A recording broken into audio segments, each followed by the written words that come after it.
What's happening, guys? 2017 is quickly winding down, so it's time to take a look back at the year in cinema, and today we're going to look back at the top 10 disappointing films of the year.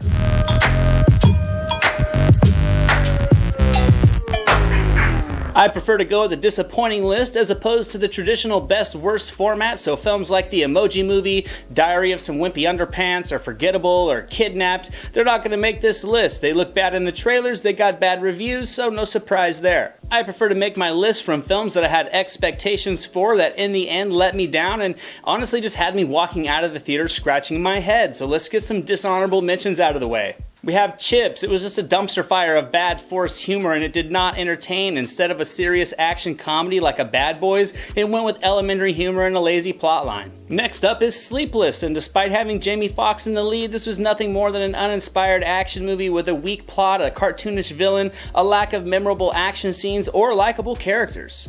And finally, we have Suburbicon. This one had a solid cast. It had the Coen brothers writing, Clooney directing, and the result was an uneven time period dark comedy that was just lacking a lot of comedy and story focus. So those are my dishonorable mentions. Now let's get into my top 10 disappointing movies of 2017. Coming in at number 10, we have Alien Covenant. This film was good in moments, but it was just a drag overall as it over-focused on Fassbender's android personas instead of a compelling blend of Alien and Prometheus with an expansion of the overall world of this story. It was just a slow-moving sci-fi thriller that made a lot of familiar stops in the genre. It was slow for a bulk of the second act and lacking a lot of consistent intensity. Coming in at number 9, we have Daddy's Home 2. Despite a strong box office showing, this sequel was a letdown. I enjoyed the first one and I was curious to what Gibson and Lithgow as the fathers coming in would add to this story, but it was just the same old sight gags and recycled humor. There were some laughs here and there, but not nearly enough of them, and it also has one of the cheesiest third acts I can remember. Coming in at number 8, we have Murder on the Orient Express.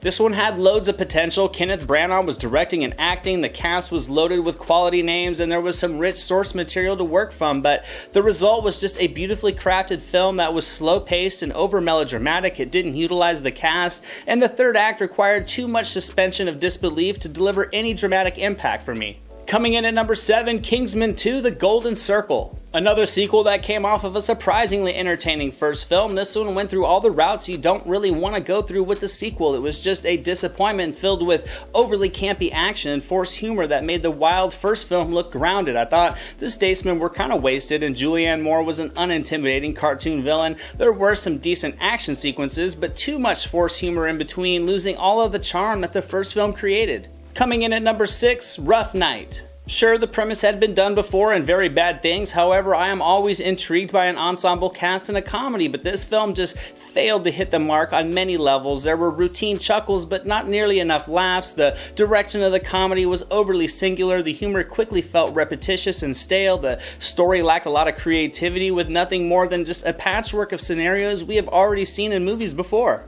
Coming in at number 5, we have The Great Wall. This film had me intrigued with Yimou Zhang directing, and it was beautifully shot at times, but it was also extremely over-reliant on CGI that looked very cartoonish at times. The characters didn't feel that genuine, the dialogue was melodramatic, and the story was interesting, but just delivered nothing close to the potential that this time period fantasy should have provided. Coming in at number 4, The Mummy. I actually enjoyed the first act of this movie. I thought it started with some promise, but it quickly went off the rails. It was way too over-reliant on building a film universe that it forgot to create an inspired film as the foundation for it. Tom Cruise was not really needed. The story kind of forgets about the mummy at times, and despite having some fun action set pieces, it was instantly forgettable. It routinely attempted some comedic shtick, but it was just lacking in a lot of charm, and it just resulted in some odd tonal shifts, making this film a complete disappointment.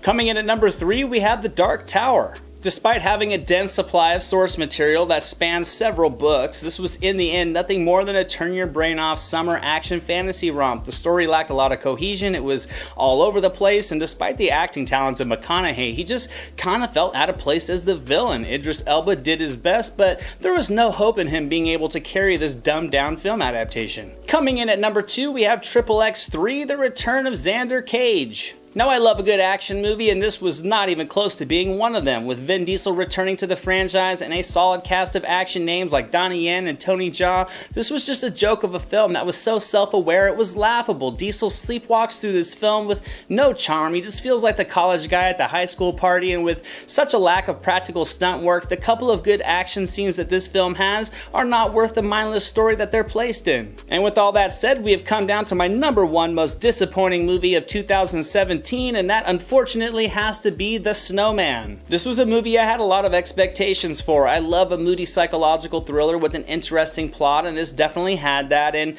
despite a strong first act, this was just a boring movie that was more focused on shooting the scenery than it was developing a captivating story. It forgets all about the focal serial killer for a bulk of the film, and instead focuses on lifeless, dull characters with no arcs, and was easily the film that just left me walking out of the theater shocked by how disappointed I was. And that's my list, guys. I hope you enjoyed it. What are some of your most disappointing movies of the year? Let me know down in the comments. Also, be on the lookout. I have my favorite movies of the year coming up. I also have my favorite indie films of the year coming up. And then I have my just favorite movie moments of the year coming up as well. So be on the lookout for all of those. Hope you enjoyed this video, guys. Thank you so much for watching. I greatly appreciate it. Don't forget to like and subscribe so you can catch all the new reviews. As always, I'm Anthony. This is the Silver Screen Analysis, and I'll see you at the movies.